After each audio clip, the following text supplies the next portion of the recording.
नमस्कार बंधुरा सबाई केमन आछो आमार चैनेले तोमादेर सबाइके स्वागतम। तो आज के आमी बानाबो बिरियानी।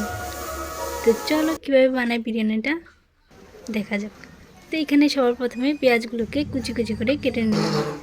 तारपर এই পেঁয়াজগুলোকে হালকা ব্রাউন ব্রাউন কালারের করে ভেজে নেব।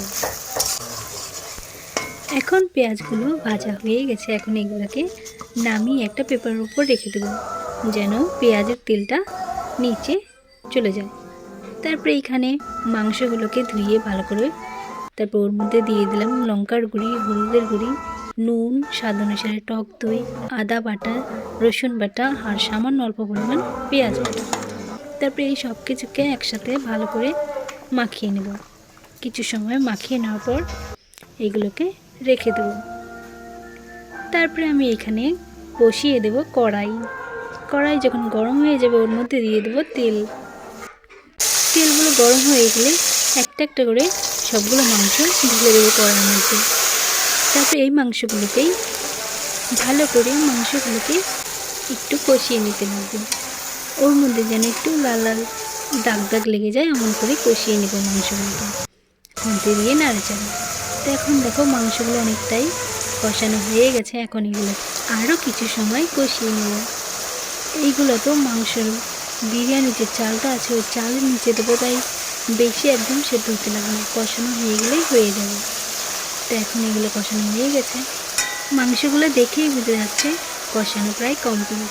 তো এখন গ্যাসটা বন্ধ করে দিয়ে মাংসগুলোকে নামিয়ে ফেলব। তারপরে এখানে বিরিয়ানি রান্না করার জন্য যে চালটা লাগবে ওই চালটা আমি ঝুড়ির ভিতরে নিয়ে নিলাম। ঝুড়ির মতো নিয়ে চালগুলোকে 3বার মতো ভালো করে ধুয়ে নিলাম। তারপরে এই চালগুলো বেলনির ভিতরে বিরিয়ানিটা রান্না করব, চালগুলো মানে সেদ্ধ করব, ওই বিরিয়ানির মধ্যে জল দিয়ে চালগুলোকে ভিজিয়ে রাখলাম কিছু সময়। তারপর ওর মধ্যে দিয়ে দিলাম দারচিনি, এলাচ, তারপরে 2টো তেজপাতা, আর হয়েছে লেবু, আর হয়েছে ঘি। লেবুটা দেওয়া হয়েছে চালগুলো যেন ঝুরঝুরে থাকে তার জন্য। তারপরে এগুলোকে 5-7 মিনিটের মতো রান্না করে নিলেই হয়ে যাবে চালগুলো সেদ্ধ। তো এখন দেখো আমার চালগুলো সেদ্ধ হয়ে গেছে। এখন এগুলোকে নামানোর জন্য ব্যবস্থা করে নিচ্ছি। হাত দিয়ে টিপে দেখছি চালগুলো প্রায় অনেকটাই সিদ্ধ হয়ে গেছে, 80%-এর মতো। তারপরে এগুলোকে ঝুড়ির মধ্যে চালগুলোকে নামিয়ে ফেললাম, ভাতগুলোকে। তারপরে এই ঝুড়ির ভিতরে এই ভাতগুলোকে একটু মেলে দিলাম যেন তাড়াতাড়ি ঝুরঝুরা হয়ে যায় আর জলটা তাড়াতাড়ি ঝরে যায়।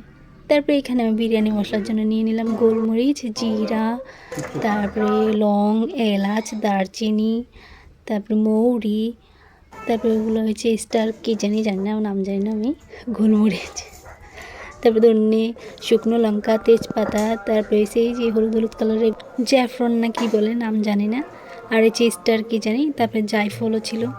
তো এই সব মশলাগুলোকে হালকা একটু ভাজা করে নেব। এই মশলাগুলো হালকা ভাজা করে নিলেই হয়ে যাবে। বেশি সময় ভাজা করলে কিন্তু মশলাগুলো পুড়ে যাবে আর সেন্টটাও থাকবে না, তাই একদমই হালকা আছে ভাজা করে নিতে লাগবে। তারপরে এগুলো ঠান্ডা করে গুঁড়া করে নেব। তো এখানে তারপরে বেলনির ভিতরে দিয়ে দিলাম মাংসের পিসগুলো, সবার নিচে মাংসের পিস দিয়ে দিলাম, যেগুলো মোটা মোটা লেগ পিস দিয়ে দিলাম।